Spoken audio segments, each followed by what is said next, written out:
آج کی جاسوسی کہانی اندھی گلی کا جرم۔ شہر کے پرانے حصے میں ایک گلی تھی جسے لوگ اندھی گلی کہتے تھے۔ دن میں وہاں سورج پوری طرح نہیں پہنچتا تھا، رات کو اندھیرا یوں جم جاتا تھا جیسے روشنی جانا بند کر دیا ہو۔ اس گلی میں ایک پرانا مکان ہے جس کے بارے میں کہا جاتا تھا وہاں کبھی ایک ایسا جرم ہوا تھا جو آج تک حل نہیں ہو سکا۔ پہلا منظر: انسپکٹر فراز حیدر شہر کے ایماندار مگر ضدی افسر کے طور پر جانا جاتے تھے۔ جب بھی کوئی کیس بند گلی میں جا پہنچتا، فراز وہیں جا کھڑا ہوتا۔ ایک رات اسے اطلاع ملی، سر اندھی گلی میں ایک لاش ملی ہے۔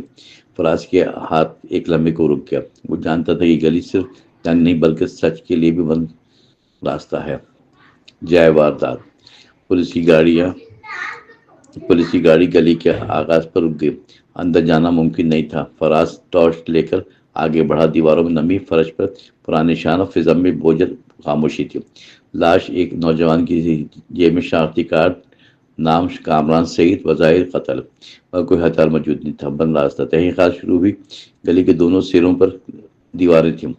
کوئی سی سی ٹی وی نہیں، کوئی عینی شاہد نہیں، جیسے جرم ہوا ہی نہیں بلکہ خود گلی نے نگل لیا۔ فراز کو یاد آیا کہ 10 سال پہلے بھی اس گلی میں ایک عورت قتل ہوئی تھی۔ کیس کبھی حل نہ ہوا، فائل غائب، ثبوت مٹ چکے تھے۔ پرانا راز۔ فراز نے پرانی فائلیں نکلوائیں۔ عورت کا نام صبا تھا۔ حیرت کی بات یہ تھی کہ کامران کا تعلق بھی اس عورت سے نکل آیا۔ وہ اس کا بیٹا تھا۔ یہ محض اتفاق نہیں ہو سکتا۔ مشتبہ چہرے۔ تحقیقات نے 3 نام سامنے لائے۔ سلیم گلی کے آغاز پر چائے کا کھوکھا چلانے والا جو ہر آنے جانے پر نظر رکھتا تھا۔ ناصر ایک پرانا سیاستدان جس کا نام صبا کے کیس میں دبا دیا گیا تھا۔ ریحان کامران کا دوست جو آخری بار اس نے دیکھا تھا۔ جھوٹ کی دیوار۔ ہر شخص کی بیانات میں سچ کہیں نہ کہیں رک جاتا تھا۔ سلیم نے کہا وہ رات کو کھوکھا بند کر چکا تھا۔ ناصر نے نوا کے شہر سے باہر تھا۔ ریحان نے کہا کامران اکیلا تھا مگر اندھی گلی خاموش تھی، اور خاموش کبھی بے وجہ نہیں ہوتی۔ سراغ۔ فراز نے ایک چیز نوٹ کی، دیوار پر تازہ خراشیں، جیسے کسی نے کچھ چھپانے کی کوشش کی ہو۔ اینٹیں ہٹانے پر ایک پرانا راکٹ ملا جس میں صبا کی تصویر تھی۔ وہ راکٹ کامران کے پاس کیوں تھا؟ سچ کا بوجھ۔ ریحان ٹوٹ گیا۔ اس نے اعتراف کیا کامران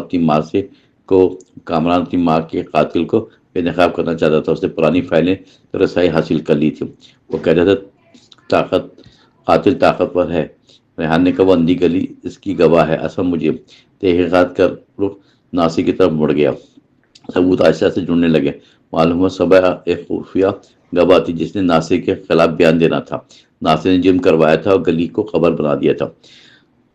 کامران نے جب سچ قریب پہنچایا تو وہی انجام اس کا منتظر تھا۔ آخری موڑ۔ فراز نے ناصر کو گرفتار کر لیا۔ عدالت میں کیس چلا۔ اندھی گلی کے شواہد، راکٹ، پرانی فائلیں اور ریحان گواہی سب سامنے آ گئے۔ ناصر نے آخری لمحے کہا اندھی گلی کچھ نہیں بتا سکتی تھی۔ فراز نے جواب دیا گلی اندھی ہو سکتی ہے مگر سچ نہیں۔ انجام: ناصر کو سزا ہو گئے۔ 10 سال پرانا جرم اور نیا قتل، دونوں کا حساب پورا ہوا۔ کچھ دن بعد فراز دوبارہ اندھی گلی میں گیا۔ اس دن روشنی کی ایک کرن وہاں تک پہنچ گئی تھی، جیسے گلی نے بھی سکون کا سانس لیا۔ سچ جتنا بھی دب جائے کسی نہ کسی دن راستہ بنا لیتا ہے، چاہے وہ اندھی گلی ہی کہیں کیوں نہ ہو۔